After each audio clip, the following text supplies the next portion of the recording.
So Dave had to be in charge of what? We don't know. Yeah. Second, JT said, you guys cannot trust anybody. So because you escaped, now we have to evade. You have no idea how long you're going to be out here. You have no idea how long you're going to evade to.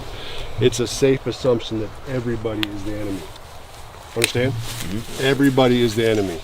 If you get captured, bad things will happen. The story of Lance Sijon, you read it? Yeah. You understand it? Yeah. What happened to that young man? He crawled through the jungle for over 6 weeks with his elbows tied together. And how many times did you get captured? But then I started thinking, like, wait, this means we can't trust him. He's supposed to be our guide, and he's supposed to be the one teaching us how to survive and evade, but he's making it very clear that we're not going to be able to trust him, Davis, Hans, our camera guys, anybody. And sure enough, JT had basically pulled Hunter aside and said, you stay right there, this is part of the program, you're going missing, you're going to teach your guys that this is the first lesson of, like, no man left behind. And we know that there's a bad guy up on the hill because we just ran away from him right by the river, so he can easily get us. And we found out at this point that the bad guys are actually, the way they capture us is if they see us, they take a green laser and they point it at us. If they hit us with that laser, we're caught. And then we found out the consequences of getting caught. We get blindfolded, duct tape, put back in the truck and taken 2 miles up further the canyon than when we originally got dropped off. So at this point, we'd already covered like 5 miles. Last thing we want to do is go back up the canyon 7 miles. And then we couldn't go to the road because there's bad guys on the road. So we sat there, and Cole's the leader, and we're going back and forth, back and forth. What do we do? What do we do? And JT's obviously waiting for Cole to suggest something. So we all start low crawling, and JT, as soon as we start crawling, is like, oh, by the way, if you crawl too fast, the grass is going to move. Bad guys up on the road are going to see the grass moving, so you have to do this very slow.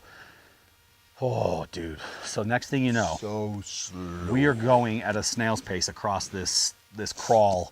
Literally took us probably, I bet it took us 45 minutes to cross that field on our bellies. It took us so long because once Cole and Hunter went, you and I were there and we saw 2 black figures sitting in the tree directly above us. It required Dave and I to basically kind of fireman carry Hunter through and across the river. Very rocky, by the way, kind of hard on bare feet. And he's like, if any of you touch the water or fall in at all, training's over. So that was another level of stress. Yeah. What JT did really well, and what we're starting to realize at this point, is in stressful situations, he keeps adding another layer of stress and anxiety and problems that we have to keep working through. So right when we think we've got a plan, he throws another wrench in it, which was obviously the whole purpose of this training, which is the part that I probably enjoyed the most because it's problem solving, but you have to do it quickly, efficiently, with the plan constantly changing. After we cross the river, we're really making good time cruising. So now what we're gonna do is we're gonna kind of show you guys from the other side of things. We're gonna kind of follow around some of the team that's trying to find Dave and Dave. We have officially lost Dave and Dave. We have no idea where they are. I think they said they're gonna be up the top of a mountain trying to start a fire and hide out there, but it's now pitch dark. I don't see any fires. We drove up and down this mountain, ravine, whatever you like to call this place. Can't see anything. We were the good guys. Now we're turning to the bad guys. He's like, what are you guys doing? I'm like, let's go.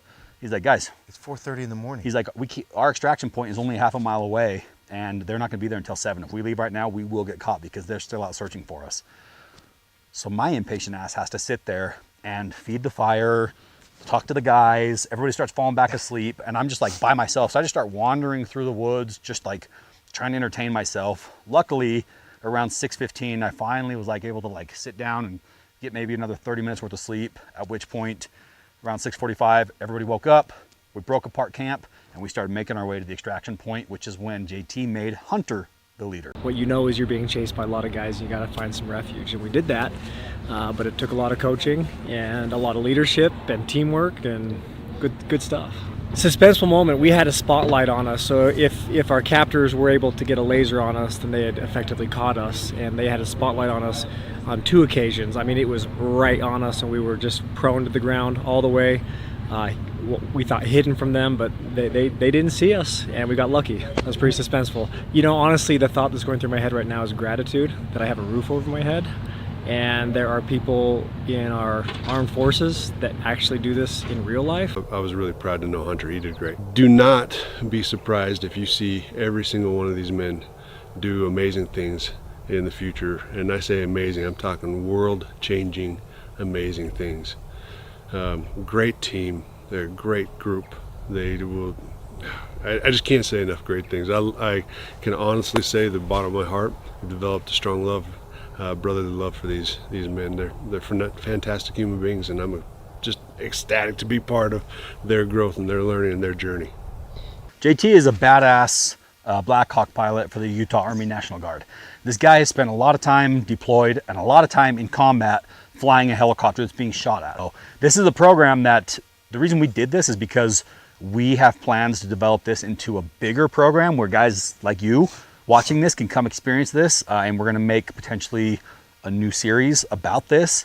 Not just this survive and escape type thing, but also just getting people like us out and doing really, really difficult, hard things that you probably would never do otherwise.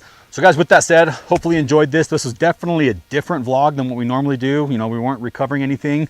We were just recovering ourselves, trying to stay alive, stay warm, and stay safe, which we were successfully able to do, but I don't think we would have been able to do it without JT. So big shout out to JT Tannehill and his program Above the Best.